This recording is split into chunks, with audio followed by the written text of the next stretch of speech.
यीशु मसीह एक बार फिर आपका बहुत ऐसे धन्यवाद देते हैं खुदावन। आज के समय के लिए आपका धन्यवाद खुदावन कि इस समय आपने हमें दिया खुदा कि हम शाम के समय आपके नज़दीकी में आ सकें और खुदावन उस शाम के संदेश वाहक के जरिए हम उस प्रभु भोज को ले सकें खुदा।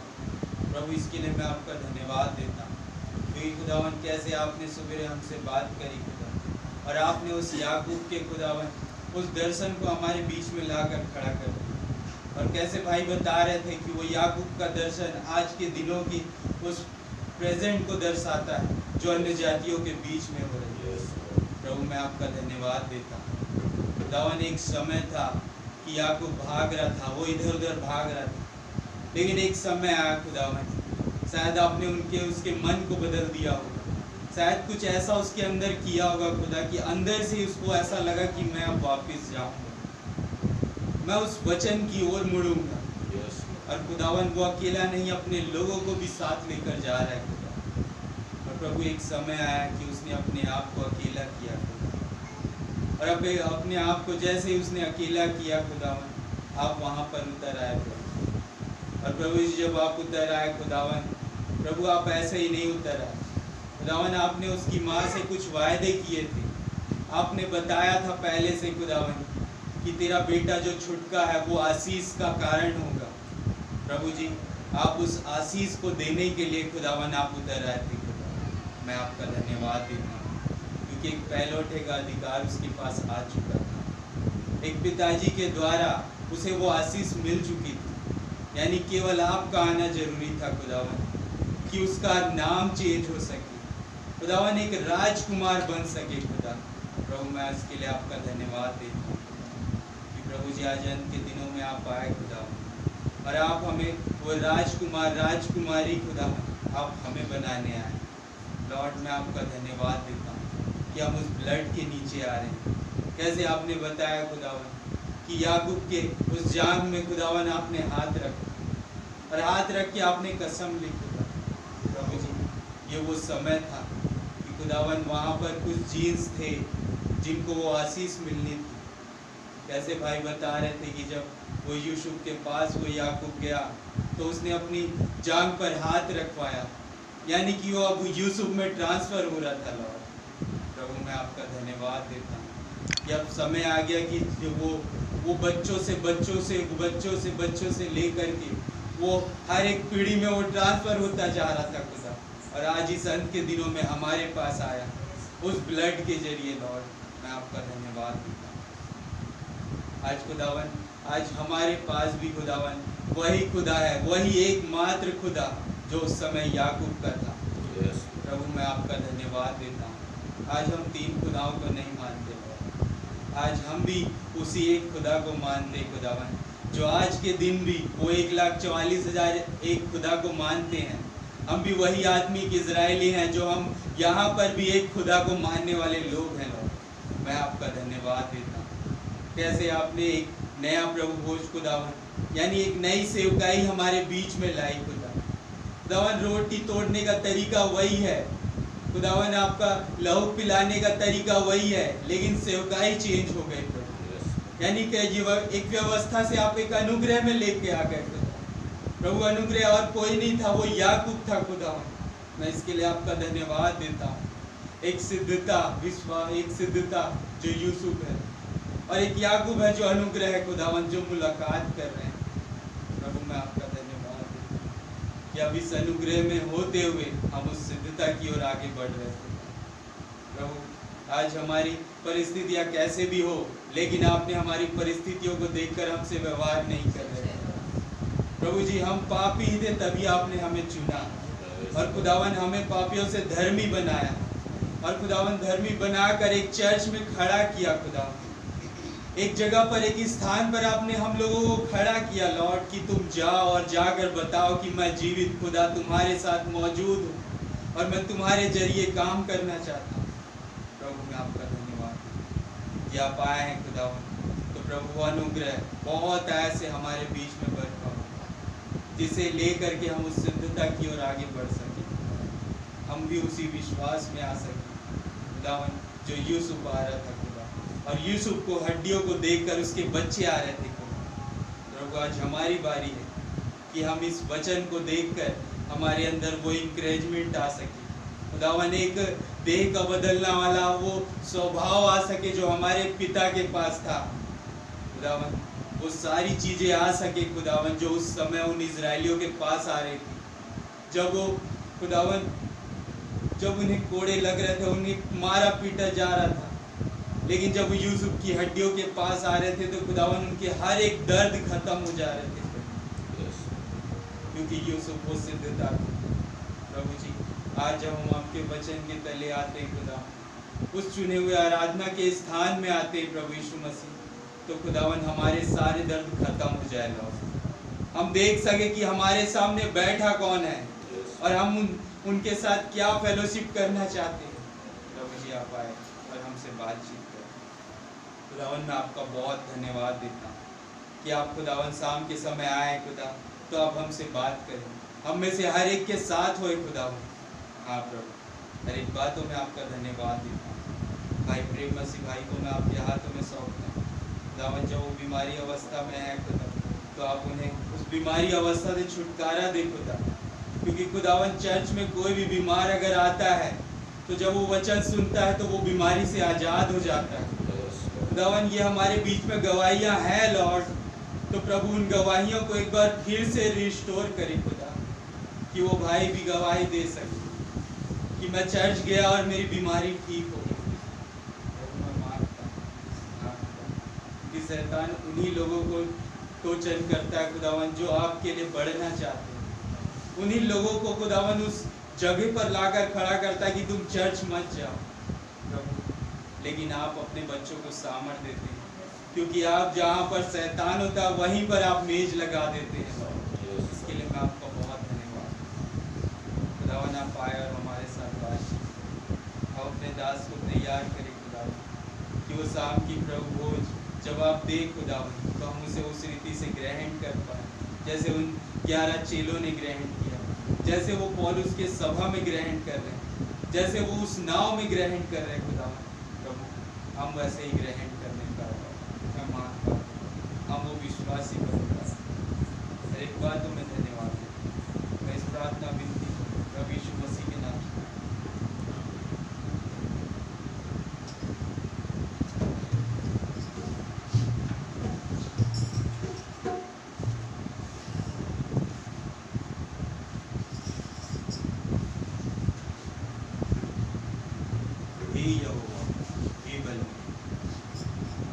सदा है सच्चे मार्ग। आइए यहोवा हे बल मेरे, सदा है सच्चे मार्ग करते हैं सिद्ध सब मार्ग मेरे। यहोवा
ना कभी वो छोड़ेगा।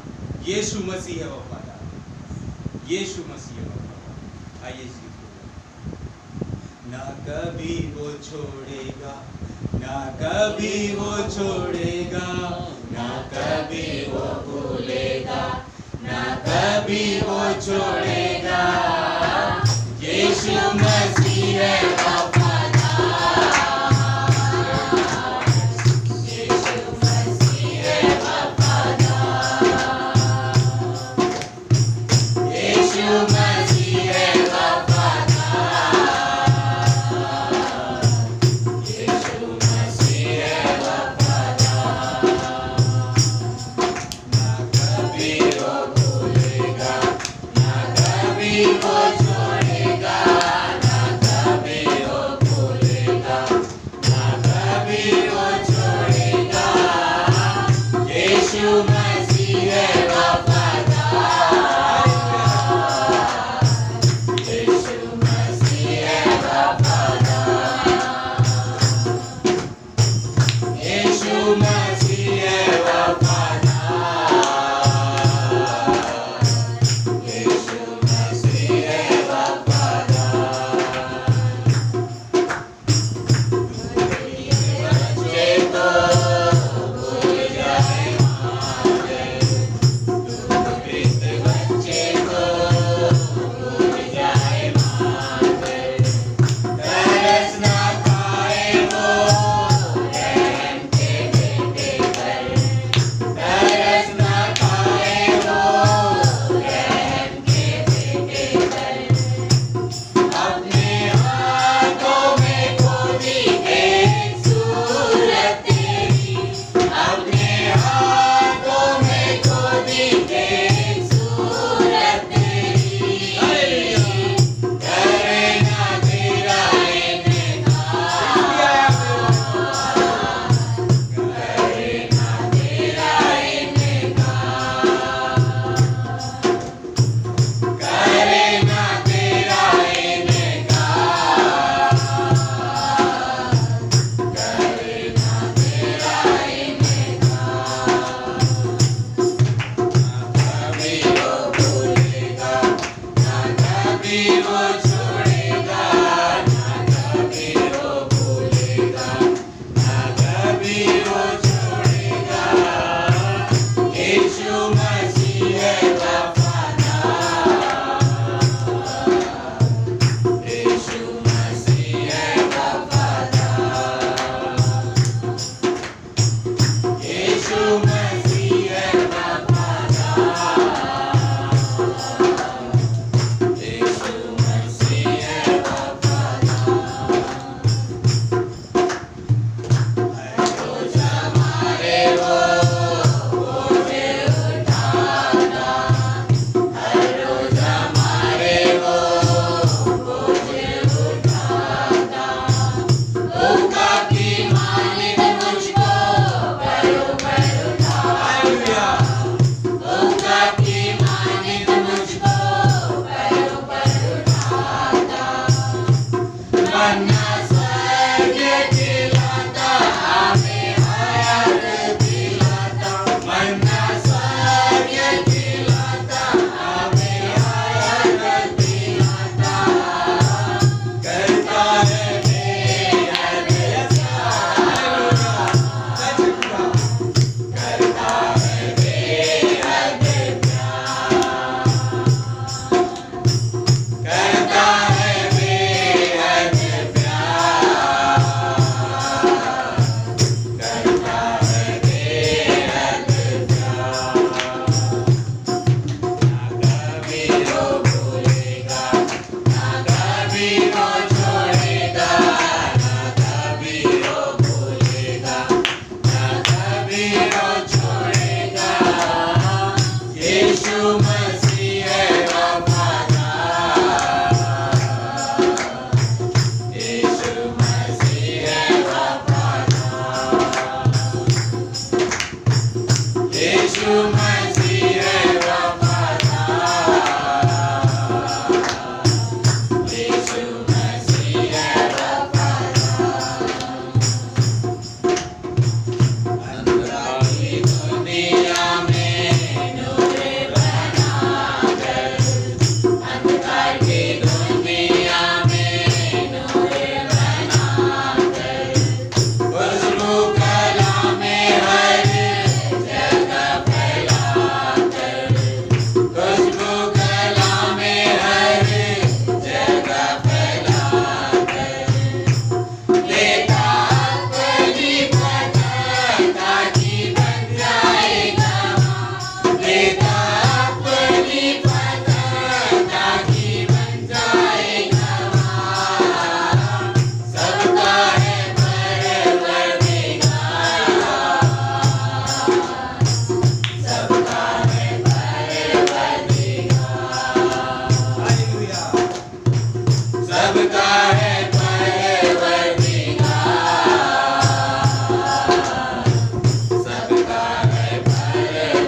तेरी सारी बीमारी।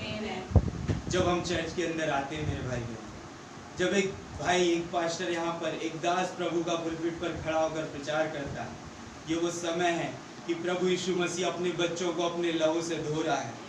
और ये वो समय है कि अब वो चंगे हो रहे हैं, वो उन आत्मिक बीमारियों से आजाद हो रहे हैं, क्योंकि वो उस बादल की ओर देख रहे हैं। आज हम क्रूस की ओर नहीं, हम बादल की ओर देखते हैं, क्योंकि आज हमारे प्रभु यीशु मसीह जिन्होंने क्रूस पर जान दी, अब वो बादल के रूप में हमारे बीच में आ गए। जिसे पौलुस ने उस पहाड़ पर जब देखा तो वो उछल कूद मचा रहा मेरे भाई बहन। ये वो समय था कि वो आनंद मना रहा था। हालेलुया, हालेलुया, आमीन। एक वचन बोलकर खुदा ने दुनिया बनाई। एक खुदा ने वचन, आइए, एक खुदा ने वचन बोलकर दुनिया ये बनाई। सत्य वचन में झूठ मिला तो मौत सामने आई। एक खुदा ने वचन बोलकर दुनिया ये बनाई। सत्य वचन में झूठ मिला तो मौत सामने आई। सत्य झूठ में शुरू हुई बहुत बड़ी लड़ाई। सत्य झूठ में शुरू हुई बहुत बड़ी लड़ाई। झूठ कभी टिक ना पाया, सत्य करे जब बात। यहोवा की तलवार, भाई ब्रैनम की तलवार, दुश्मन से ना पाए ऐसा इसका वार। यहोवा की तलवार, भाई ब्रैनम की तलवार, दुश्मन से ना पाए ऐसा इसका वार। पहला आदम गया कब्र में, दूजा बाहर आया। क्रूस पे चढ़ के लड़ी लड़ाई, मौत को खूब हराया। पहला आदम गया कब्र में, दूजा बाहर आया। क्रूस पे चढ़ के लड़ी लड़ाई, मौत को खूब हराया। खुदा के बच्चे सारे जिंदा खुदा का जीवन पाया। खुदा के बच्चे सारे जिंदा खुदा का जीवन पाया। मौत बटोरी जोर चले ना, चंगे है बीमार। यहोवा की तलवार, भाई ब्रैनम की तलवार, दुश्मन से ना पाए ऐसा इसका वार। यहोवा की तलवार, भाई ब्रैनम की तलवार, दुश्मन से ना पाए ऐसा इसका वार। उस समय जब हुआ उजाला, सांप नजर तब आए। सत्य झूठ में भेद भरम है, यीशु मुझे बताए। सांझ समय जब हुआ उजाला, सांप नजर तब आए। सत्य झूठ में भेद भरम है, यीशु मुझे बताए। बीज खुदा के पास रहे, भूसी तो जल जाए। बीज खुदा के पास रहे, भूसी तो जल जाए। थोड़े समय तक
मसीह की जय जयकार सारे जगह में गूंज रही है, क्योंकि ये वो समय आ गया कि वो दो धारी तलवार हम लिए उठे हैं। हालेलुया, आमीन, आमीन। आई ओनली बिलीव गाएं।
सारी बातों में आदर, महिमा और धन्यवाद केवल आपको देते हुए दुआ हमारे उद्धारकर्ता जीवित खुदा प्रभु यीशु मसीह के नाम से मांगते हैं, आमीन।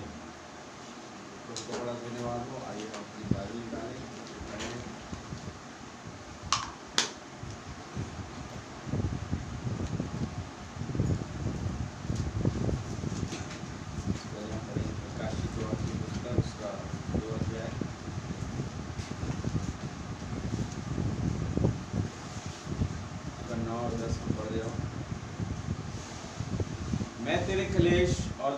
को जानता हूँ परंतु तू धनी है, और जो लोग अपने आप को यहूदी कहते और है नहीं उन्हें पर शैतान की सभा है, उनकी निंदा को भी जानता हूँ।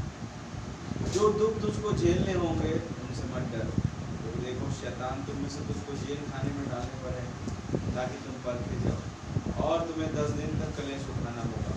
प्राण देर तक विश्वासी रहे तो मैं तुझे जीवन का मुकुट दूंगा। और आयत निकालेंगे इससे मिलती जुलती पहला कुरिन्थियों उसका 9 अध्याय 24 वचन, जो मसीही दौड़ के विषय में बताता है। क्या तुम नहीं जानते कि दौड़ में तो दौड़ते सभी है, परंतु इनाम एक ही ले जाता है। तुम वैसे ही दौड़ो कि जीतो।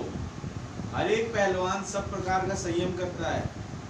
वे तो एक मुरझाने वाले मुकुट को पाने के लिए ये सब करते हैं, और हम तो उस मुकुट के लिए करते हैं जो मुरझाने का नहीं। इसलिए मैं तो इसी रीति से दौड़ता हूँ परंतु लक्ष्य नहीं।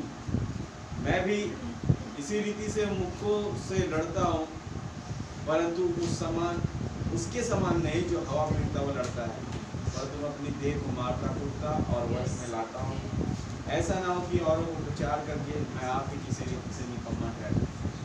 प्रभु यीशु मसीह इस वचन के पढ़े जाने पर आप हमें आशीषित करें, फरमाए खुदावन, और तमाम बातों को हमें समझाए। आप ही स्वयं खुदावन हर एक चीज़ का कंट्रोल अपने हाथों में लीजिए। पूरी सभा को हम आपके हाथों में सौंप दें। हर एक मेरे भाई बहनों के समझ को आप खोलें। दुआ हमारे उद्धार करता जीवित खुदा प्रभु यीशु मसीह के नाम से आमीन। बैठिए मेरे भाई।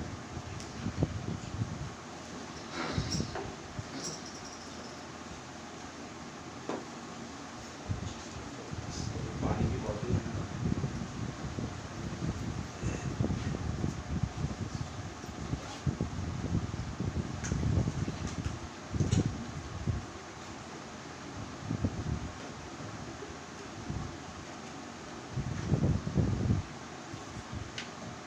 सबको जय मसीह की। तो प्रभु को बड़ा धन्यवाद देते हैं। फिर एक बार खुदावन ने मुझे और आपको मौका दिया कि हम प्रभु के वचन में पाए जाएं। आमीन। क्या आप सब आनंदित हैं मेरे भाई मेरे बहन?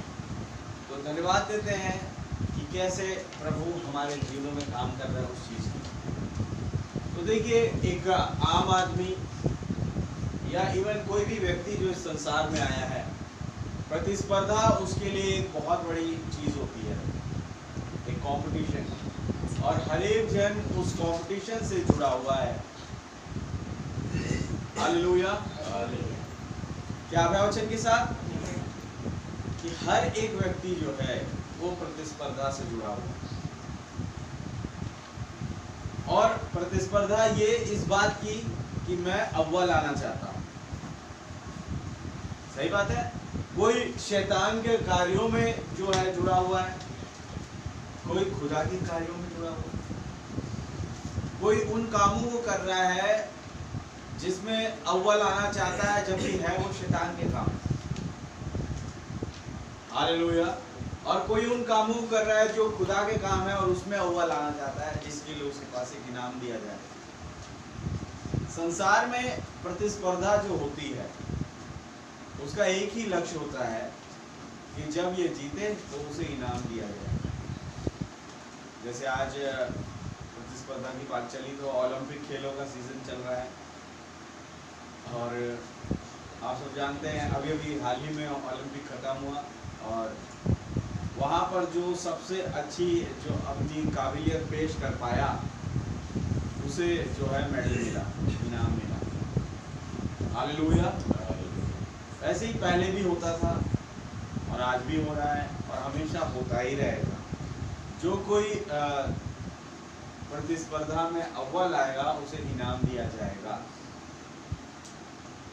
आमीन। चाहे प्रतिस्पर्धा कोई भी क्यों ना। अब जैसे खुदा भी जो है एक प्रतिस्पर्धा के तहत आता है। भाई पौलुस कहते हैं दौड़ो ऐसा कि इनाम पाओ। आमीन। तो प्रभु की दौड़ भी एक प्रतिस्पर्धा है और प्रतिस्पर्धा इसलिए कि तुम्हें इनाम में जो है अनंत जीवन मिलता है। हालेलुया। और तुम्हें दौड़ना है, रुकना नहीं है।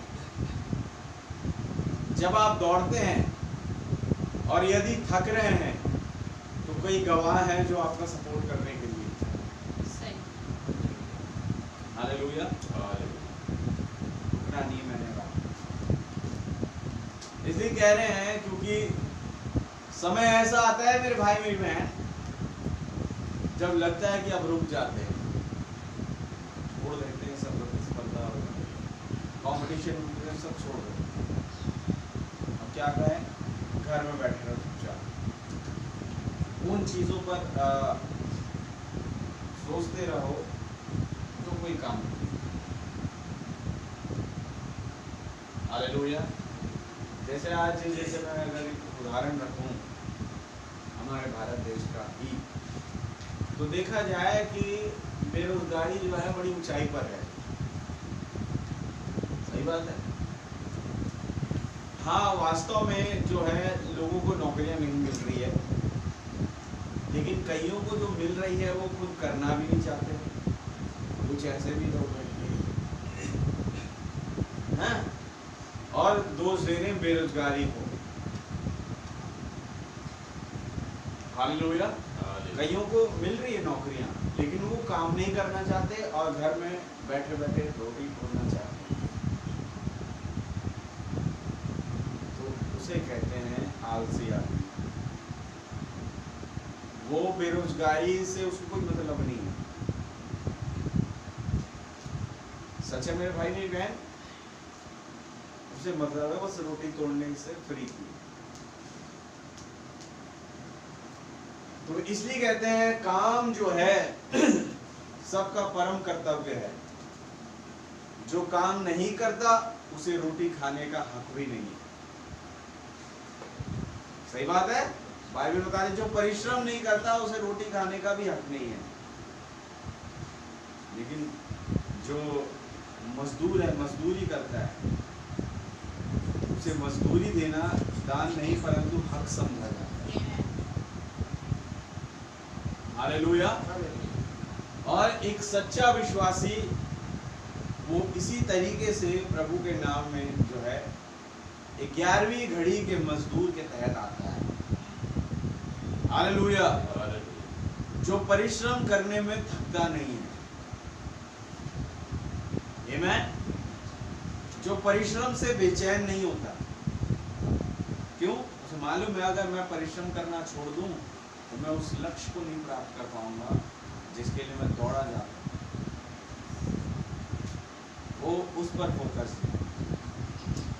आज एक कंपटीशन चल रहा है रैप्चर है, और हाँ मेरे भाई मेरी बहन, जो दौड़ेगा उसे वो मुकुट दिया जाएगा।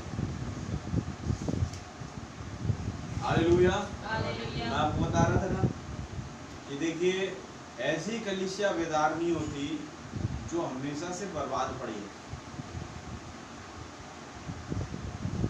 उनको बेदार करने कोई मतलब ही नहीं होगा। और बेदारी भी उस कलीसिया में देखा है जो कदम बढ़ाती है कि अब मैं आगे बढ़ूं, अब मैं पढ़ाई करूं, अब मैं वचन पढ़ूं, अब मैं खुदा का वचन समझने की कोशिश करूं। हालेलुया। जगह पर खुदा अपनी बेदारी को देखता है, उन लोगों पर अपनी बेदारी को देखता है कि वो जो खोजा था उसने ये चाहा कि मैं इस वचन को पढूं और इसे समझूं। ये भविष्यता कहता किस विषय में, किसके बारे में? आमीन। और तब उसे समझाने के लिए, उसे बेदार करने के लिए एक खुदा का दूत, खुदा का पवित्र आत्मा वहां पर मौजूद होगा। हालेलुया। हमेशा से ऐसा ही होता आया उसे इनाम देने के लिए, और हमेशा से ऐसा ही होता रहेगा। इनाम उसे मिलेगा जो दौड़ेगा। इनाम उसे नहीं मिलेगा जो बैठा रहेगा और कहेगा सब चीज प्रभु करेंगे, प्रभु मुझे खिलाएगा। बहुत बढ़िया बात है। प्रभु ने खाना रख दिया, हाँ भाई मैं ही खिलाऊंगा, ये ले खाना। अब हाथ वाथ सब, हाथ पर सब सलामत है, लेकिन उठ करके थाली तक नहीं जाएंगे उस खाने तक जो प्रभु ने रख छोड़ा है। और क्या प्रभु ही अपनी हाथों से मुझे खिलाए, उड़ करके थाली आए खिलाए, ये नहीं करता। एक समय तक किया जब छोटे बच्चे थे। हालेलुया। जब क्या कहते हैं खाने में असमर्थ थे। जैसे माँ बाप होते हैं अपने बच्चों को तब तक खिलाते हैं हाथ से जब तक वो खाने में असमर्थ है, जब तक उसे खाने का लहजा नहीं पता, कायदा नहीं पता कि कैसे खाना है कैसे नहीं खाना है, चम्मच से खाना है या हाथ से खाना है। वो तमाम चीज़ें जब तक वो सीख नहीं जाती तब तक उस बच्चे को खिलाया जाता है। और जैसे ही बच्चा बड़ा होने लगता है, अब ये पता चल जाता है मामू का ये खा सकते हैं, तो उसे छोड़ा देंगे अब तुम खाओ। हाँ पकाएंगे हम ही, लाएंगे हम ही, देंगे हम ही, लेकिन अब तुम्हें अपने हाथ से खाना पड़ेगा। हालेलुया। भोजन प्रभु ही तैयार करेंगे, प्रकाशन प्रभु ही तैयार करेंगे, मैसेज प्रभु ही लाएंगे, लेकिन अब जरूरत है कि तुम उस संदेश को, उस प्रकाशन को खाओ। अपने हाथ से। आमीन। क्योंकि वो घर में रखा हुआ है, भोजन तुम्हारे सामने रखा हुआ है, जरूरत है कि तुम उसे खाओ, और जब खाओगे तो तंदुरुस्ती प्राप्त करोगे।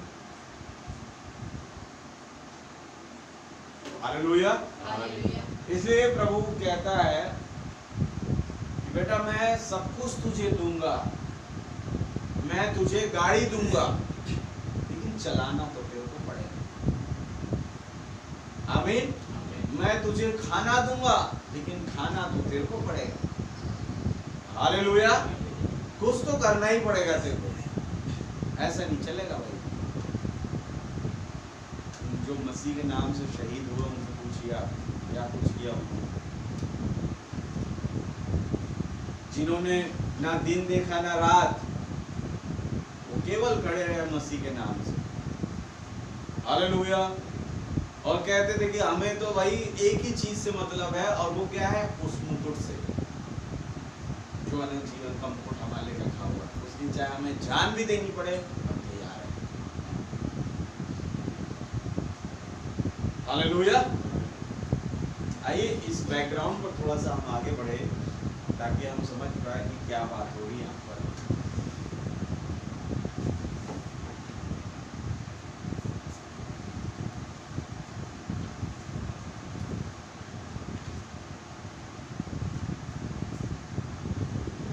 देखिए क्या कह रहे हैं ब्रैनम, जो खुदा के दीनहीनों से लड़ते हैं और उनका ठट्ठा उड़ाते हैं और उन्हें नाश करते हैं, उन्हें करने दो। पैराग्राफ 87 से पढ़ रहा हूँ। उन्हें करने दो, वो ऐसा ही करेंगे, और ये सब कुछ करेंगे खुदा वो धर्म के नाम पे। हालेलुया। लेकिन वो क्या है? झूठे हैं, वे खुदा के नहीं। वे तो अपने पिता शैतान के ही है। वे किन्हीं भी लोगों के विरोध में अपने कामों के द्वारा इस बात को ही उजागर करते हैं कि वे क्या है।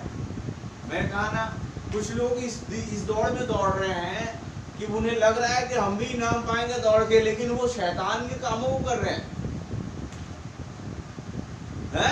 नाम ले रहे खुदा का, बोल रहे हम खुदा का काम कर रहे हैं, लेकिन उनकी दौड़ जो है वो व्यर्थ है।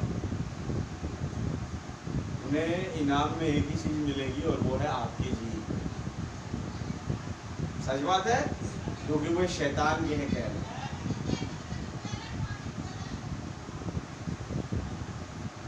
वे किन्हीं भी लोगों के विरोध में अपने कामों के द्वारा इस बात को ही उजागर करते हैं कि वे क्या है। उनके काम प्रकट कर देते हैं कि वो कौन से पेड़ के फल है, कौन सा पेड़ है वो। उन्हें उस छोटे झुंड को संस्थागत और बहिष्कृत करने दीजिए। वे और भी अधिक आगे बढ़कर यही प्रदर्शित करेंगे कि वे शैतान से ही है। बड़ा झुंड जो है छोटे झुंड को बहिष्कृत कर रहा है। ये चीजें शुरू से चली आ रही कह रहे हैं, उस टाइम पर भी यही हुआ। वे झूठी दाखलता है, वो दाखलता जो हत्यारी है, उनकी नफरत साबित करती है कि वे क्या है। निकुलीवाद मसीह विरोधी कलीसिया की। अब जैसे प्रभु का उन्हें कैद खानों में डाल दिया जाएगा। जी हाँ, उन्हें अदालतों में खींचा जाएगा और झूठा इल्जाम लगाकर मुकदमा चलाया जाएगा और बंदी गृह में बंद कर दिया जाएगा। इट मींस ये भी दौड़ का हिस्सा है। हालेलुया। जब एक विश्वासी प्रभु के लिए दौड़ता है, उस दौड़ के बीच में उसे अदालतों में खींचा जाएगा। मतलब जब वो अदालत में तब भी दौड़ ही रहा है वो। हालेलुया। इस बात में कि वो कहां तक विश्वासी रह सकता है, ये भी एक दौड़ है। आपको बताएं, जब पौलुस और सिलास को बंदी गृह में बंद किया गया था, क्या वो मसीही दौड़ में थे? उनके जब कोड़े मारे जा रहे थे, क्या वो मसीही दौड़ में थे? वो अपने पूरे शरीर में लहूलुहान थे और चारों तरफ बेड़ियां बंधी थी, गले में बेड़ियां बंधी थी, सब जगह हाथ पांव में सब जगह बेड़ियां बंधी तो लटके हुए थे। क्या वो मसीही दौड़ में थे? और उस मसीही दौड़ में है बोलकर के क्या चीज साबित करी? वो इतने लहूलुहान बेड़ियों में बंधे होने पर कहते हैं, सिलास भाई चलो वर्शिप करते हैं। हालेलुया। जो मसीही दौड़ में होगा उसके लिए एक चीज बड़ी कॉमन होगी कि वो वर्शिप करता रहेगा जीवन भर। सच है भाई। चाहे वो कहीं पर भी क्यों ना हो, सही। चाहे वो बंदी गृह में हो, चाहे अदालतों में घसीटा जाए, हालेलुया, हालेलुया। दुनिया के सामने पेश किया जाए उसका न्याय करने के लिए। कहते हैं तुम अभी हमारा न्याय कर लो, कोई दिक्कत नहीं, एक समय आ रहा है जब हम तुम्हारा न्याय करेंगे। Hallelujah, hallelujah. क्या आप वचन के साथ? उस दिन क्या होगा? तो इस तरीके से कह रहे हैं उन्हें अदालतों में खींचा जाएगा, उन पर झूठा इल्जाम लगाया जाएगा और उन पर मुकदमा चलाया जाएगा, बंदी गृह में बंद कर दिया जाएगा। हालेलुया। आइए इस बात पर प्रभु यीशु मसीह ने एक बात कही अपने उस पहाड़ी उपदेश वाले संदेश में, मत्ती सुसमाचार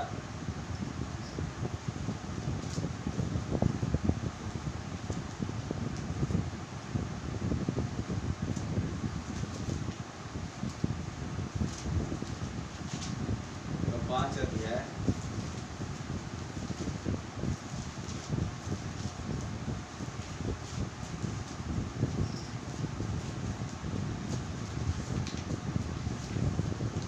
जैसा हमने पढ़ा यहाँ पर, जी हाँ, उन्हें अदालतों में खींचा जाएगा और झूठा इल्जाम लगाकर मुकदमा चलाया जाएगा और बंदी गृह में बंद किया जाएगा। ऐसे मोमेंट पर करें क्या खुदावन?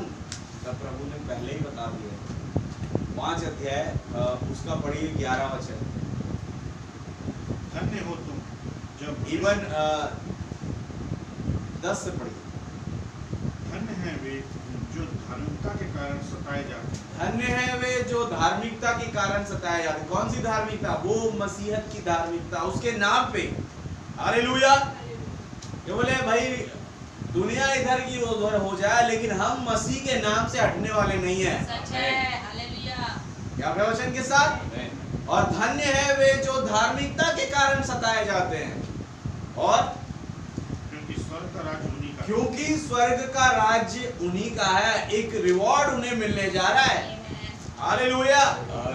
वो तमाम चीजें जो खुदावन ने बनाई है अब उनका है। Yes yes.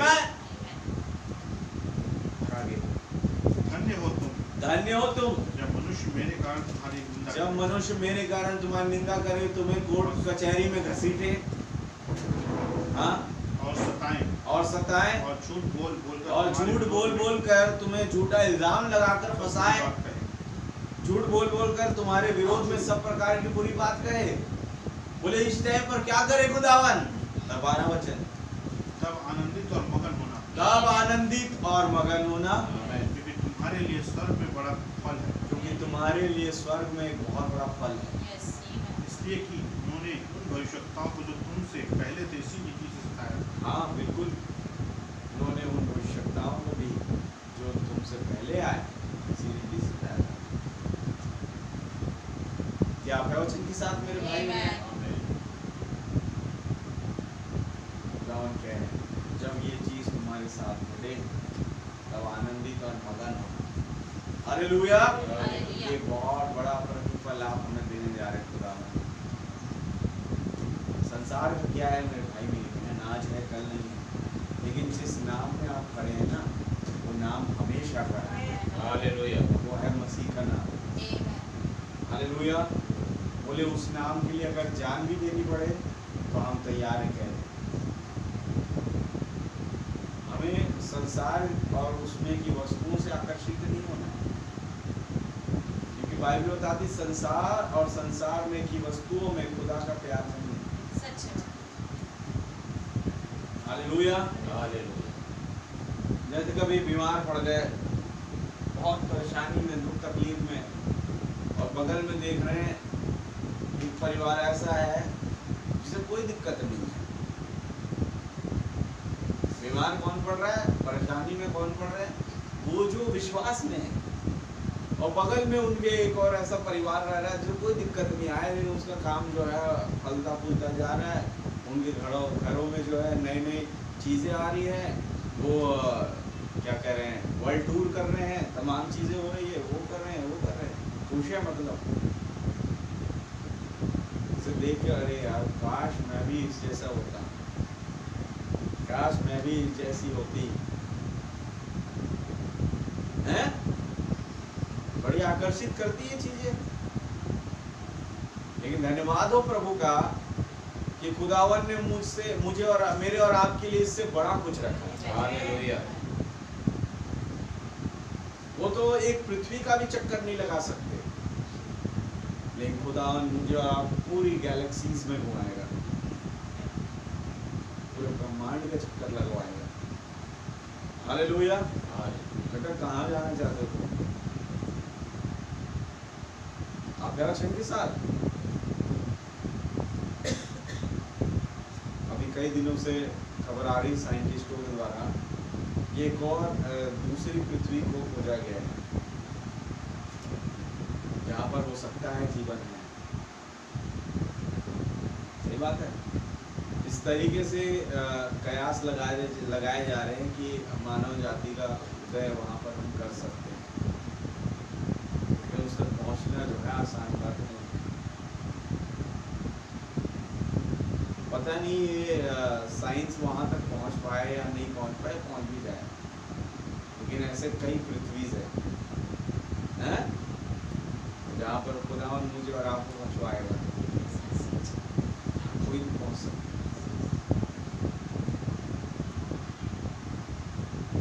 एक आप मालूम एक गैलेक्सी में एक चीज है जिसने खोज करी थी, जो साइंटिस्ट अभी जो हाल ही में मरा, पैरालाइज साइंटिस्ट होता है, मैं नाम बोलता हूँ, तो ब्लैक होल की खोज करी थी उसने।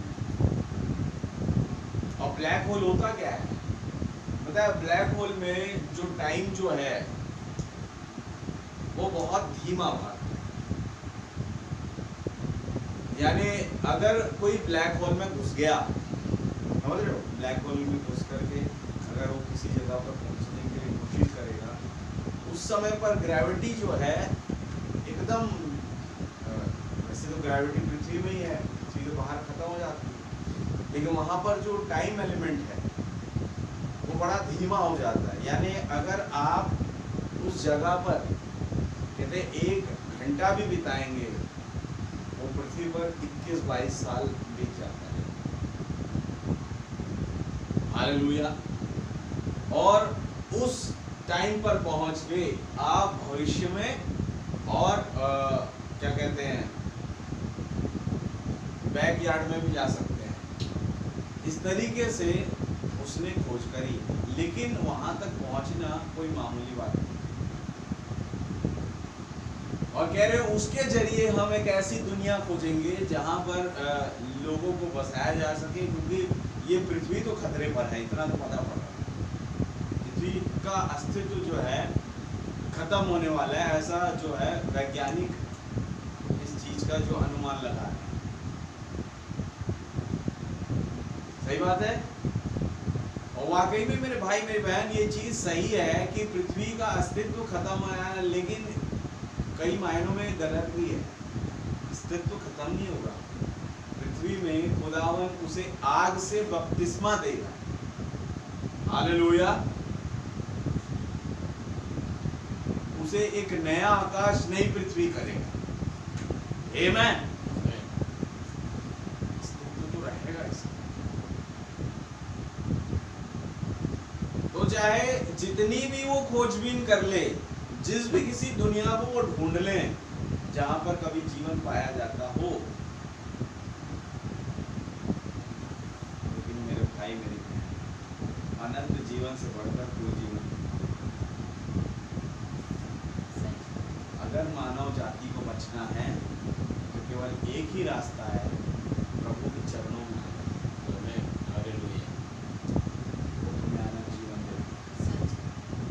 जैसे नबी का जो मसीह में है वो सुरक्षित है। हालेलुया।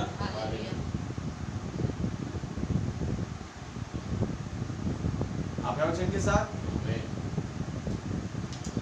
तो प्रभु का नाम बड़ा मुबारक हो उस तमाम चीजों के लिए जो वो हमारे जीवन में करता है।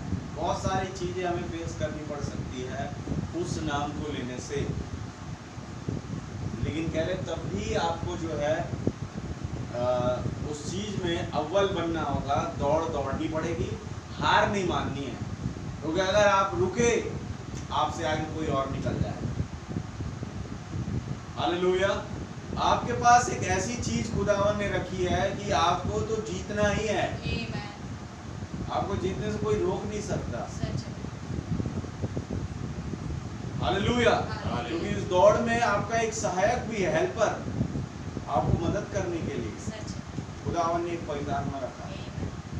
तुम्हें थकने ना दे, हारने ना दे, तुम्हें मोटिवेट करे, तुम्हें इनकरेज करे, ताकि तुम उस लक्ष्य तक पहुंचो। आमेन। Amen. आप जानते हैं कई ऐसे इंस्टीट्यूटर होते हैं जो जैसे कैसे बताया, कई बच्चे जो गवर्नमेंट्स की तैयारी करते हैं, गवर्नमेंट एग्जाम की, यूपीएससी की और अपना आईएएस की, रेलवे की, बैंकिंग की, तमाम की तैयारियां करते हैं। वो अपने लक्ष्य को पाना चाहते हैं, उसके लिए वो जो है पढ़ाई तो करते हैं, लेकिन उस पढ़ाई से कोई फायदा नहीं होगा, तो वो जाते हैं किसी ऐसे इंस्टीट्यूटर को पूछते हैं जो इन चीज़ों की तैयारी करवाए। अच्छा, वो इंस्टीट्यूटर भी वही पढ़ाएगा जो वो घर में रह के पढ़ सकता है। हालेलुया। लेकिन वो इंस्टीट्यूटर पढ़ाई के साथ साथ उन्हें मोटिवेट करता है, उन्हें इनकरेज करता है, उन्हें दांव पेच बताता है। हालेलुया। इजी वे में कैसे तुम्हें जय प्राप्त करनी है, वो चीज़ें वो इंस्टीट्यूटर बताता है, जो कि उनका अगर आज के विश्वासियों के रूप में देखा जाए तो वो इंस्टीट्यूटर है पवित्र आत्मा। हालेलुया। जो तुम्हें लक्ष्य तक पहुंचने में मदद करता है, और वाकई में इस चीज का परिणाम निकला भी। आमेन। मेरे भाई मेरी बहन, ये बहुत ज्यादा जरूरी है कि हम उस लक्ष्य को प्राप्त कर पाए, वो जो हमारे लिए रखा हुआ है। सारी दुनिया क्या कहती है, सारे लोग क्या कहते हैं, हमारा फ्रेंड सर्कल क्या कहता है, ये इम्पोर्टेंट बात नहीं है। वो कितना अच्छे से जीवन बिता रहे हैं, कितना खुश है अपनी लाइफ से, कितना उनके पास क्या कहते हैं उपलब्धियां हैं, उन चीजों को देख करके आकर्षित मत होना। सच है। आप ये देखना कि आपने क्या पाया। सच है भाई। God bless you. हालेलुया। आपने कौन सी उपलब्धि हासिल करनी है, आपने किस चीज को पकड़ लेना है, एक ग्रैब की जैसे। हालेलुया। हालेलुया। क्या वचन के साथ बहनों ने बताया कि याकूब ने, वो अपने भाई से मिलने जा रहा था, उससे पहले जो है मैंने और आपने आज पढ़ा कि वो खुदावन से मुलाकात किया। सही बात है, जिसने उसके नाम को बदल दिया। अब उसकी चाल बड़ी बदल गई। आमेन। अब जब वो अपने भाई से मिलेगा, बड़े ही हम्बल तरीके से मिलेगा, और ऐसा ही हुआ। हालेलुया। हालेलुया। वो धोखेबाज तरीके से नहीं मिल रहा है, अब वो रिपेंटेंस करने वाले जैसे के तरीके से मिल रहा है। अब उसके साथ कोई चाल नहीं खेल। जो मैंने इसके लिए, इसके विरोध में गलती करी, उसकी माफी मैंने मांगी। हालेलुया। वो कौन है? खुदा का जन। उसने वही किया जो वचन के अकॉर्डिंग आना है, फिर भी कह रहे हैं मैंने किसी के विरोध जाके। तो अब जब उससे मिलूंगा तो पश्चाताप के हाव भाव से। हालेलुया। अब धोखेबाज वाले स्वभाव से नहीं मिलना मेरे को। का जब वो ऐसा आपसे मिल रहा है, अब वो एक धोखेबाज की प्रवृत्ति का नहीं है, अब वो एक पश्चातापी प्रवृत्ति का हो चुका है, उसकी चाल बदल चुकी है। हालेलुया। प्रभु का नाम बहुत मुबारक। ऐसे मुझे और आपको हर एक के प्रति ईमानदार रहना है। सही बात। दौड़ का ये भी एक क्या कहते हैं, एक क्या दाव पेच है कि आपको हर एक के प्रति ईमानदार रहना, आप धोखाधड़ी नहीं कर सकते। हालेलुया। क्योंकि आपकी चाल बदलने वाला खुदा है। सच है भाई। वो आपको आपको दुनिया के धोखे से बचा करके बाहर ले आया,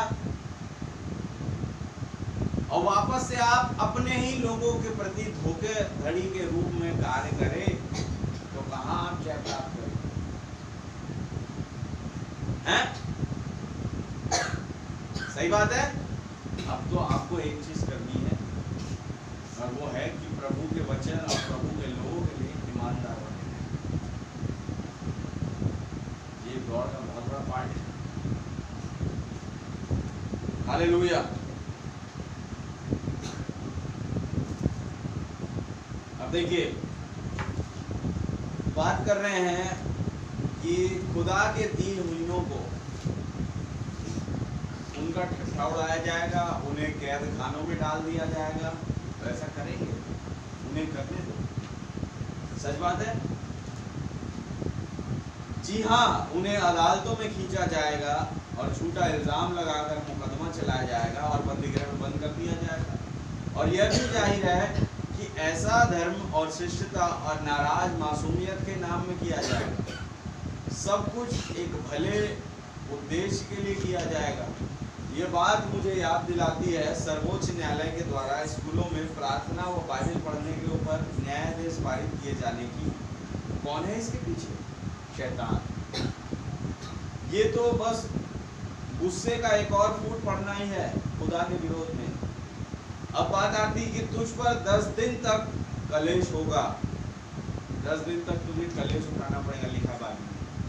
लेकिन वास्तव में 10 दिन उस 10 वर्ष को दर्शाते हैं जो कलेश में कभी हुए। अब यहाँ पर एक भविष्यवाणी है, और यह एक जरिया है स्मुरना काल के जीवन काल का पता लगाने के लिए। जैसे एक राजा था, सम्राट जो डायोक्लिशियन, जो सारे सम्राटों में सबसे क्रूर था। उसने खुदा के संतों के विरोध में एक आतंकवादी आंदोलन छेड़ दिया। यदि खुदा का ही रहम ना होता तो उसने सारे विश्वासियों का नामो निशानी मिटा दिया होता। इतना बड़ा आतंकवादी संगठन खुदा के संतों के विरोध में उसने छेड़ा कि जहां कहीं भी खुदा का विश्वासी दिखाई दिए, बम गिराओ, उन्हें मिसाइल से उड़ा दो। सच बात है मेरे भाई मेरी बहन। कहते अगर खुदा का रहम नहीं होता तो वो तो नामो निशान मिटा देता सफास्ती से। लेकिन प्रभु अपने बच्चों को सफास्ती से कटौतियों में देता है। हालेलुया। 20 लाख का ग्रुप होगा, लेकिन उसमें से भी खुदावन 2 विश्वासी अपने निकाल ही लेगा। आमीन। सारे के सारे जो है अविश्वासी नहीं रहेंगे, मगर 2 है वहां पर मेरे कुछ। किसी नबी का 10 लाख में 1 1 in a million।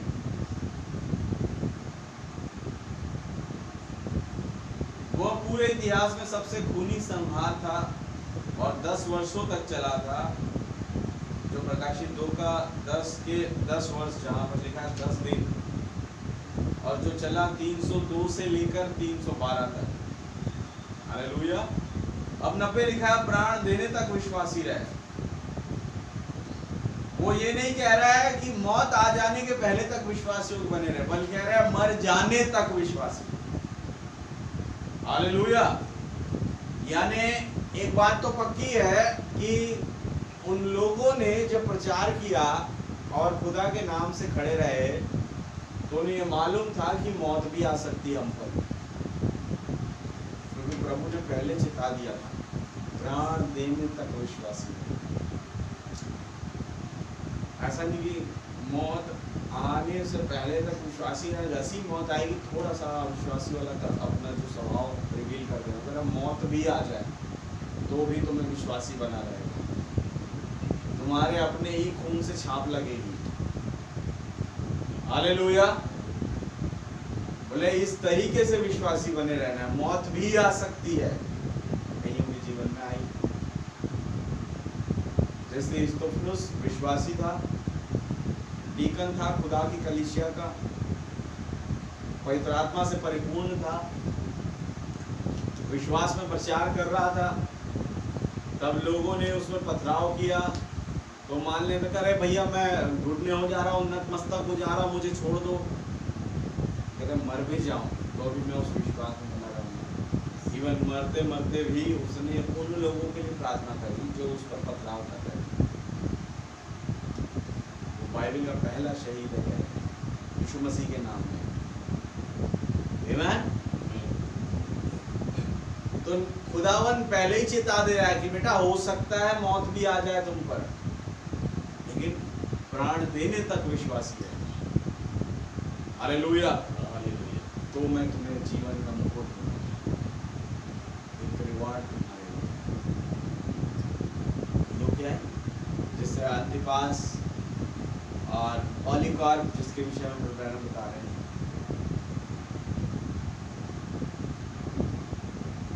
आमीन। इन लोगों के जैसे जो है कईयों ने विश्वास में मसीह के नाम से शहीद हो गए, जैसे भाई पौलुस और भी चेले लोग जो खुदावन के नाम से शहीद हुए, जिनकी कब्र इफिसुस में है। हालेलुया। तो ये सब कौन थे और क्या इन्हें रिवॉर्ड मिला? मेरे भाई ने भी बताया, जब आप खुदा के जन को एक गिलास पानी भी पिलाते हैं, स्वर्ग में उसका बड़ा प्रतिफल है।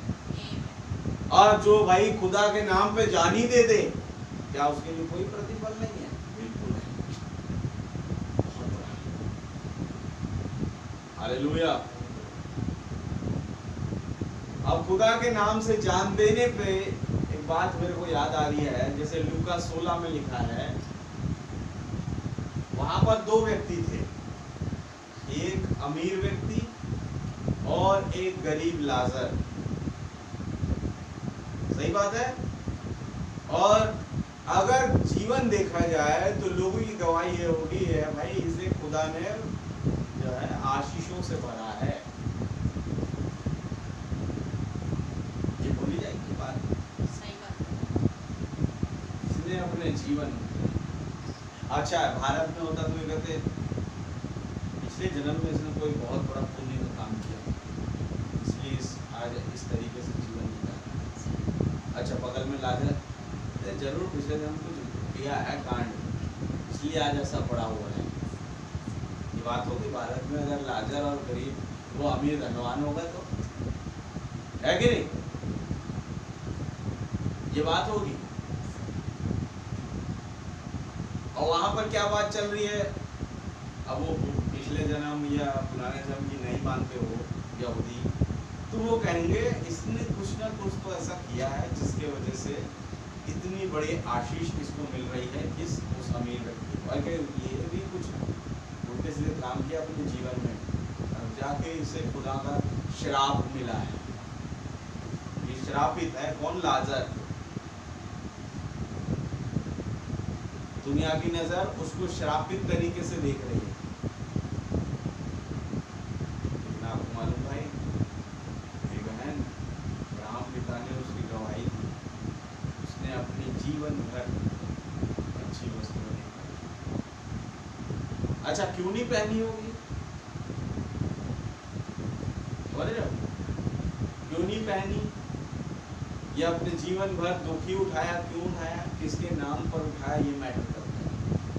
उसने मसीह के नाम पर वो तमाम चीजें झेली, लेकिन लोग उसे श्रापित व्यक्ति की तरह देख करके धुतकार के निकल जाते। हालेलुया। कई ऐसे मौके आएंगे कि लगेगा खुदावन ने तो इसे छोड़ ही दिया है, कुछ इसके साथ नहीं है। अय्यूब की अगर देखें, वहां पर भी उसे बोला जा रहा था उसके दोस्तों के द्वारा, तूने जरूर कुछ किया अय्यूब, जो खुदा का प्रकोप तुझ पर पड़ा है। तो अय्यूब कह रहा है, मैं श्रापित है वो दिन जिस घड़ी मेरी माँ ने मुझे पैदा किया। सही बात है। वो खुदा को नहीं कोस रहा, उस टाइम को कोस रहा। क्यों? क्योंकि उसके दोस्त जो है उस पर इल्जाम लगा रहे थे, उसके अपने ही लोग। लेकिन अय्यूब जो है विश्वास में खड़ा रहा, विश्वास में बना रहा, उस दौड़ को दौड़ता रहा जिसमें उसे अव्वल आना था। हालेलुया। और आगे जाके उसे एक रिवॉर्ड मिला और जो कुछ उसका चला गया था वापस से दोगुनी तरीके से उसके पास लौट आया। आमेन। अब बात करें इस केस में जो लूका में घटा, नबी बताया दोनों के पास बाइबल थी, हालेलुया, वचन दोनों के पास था।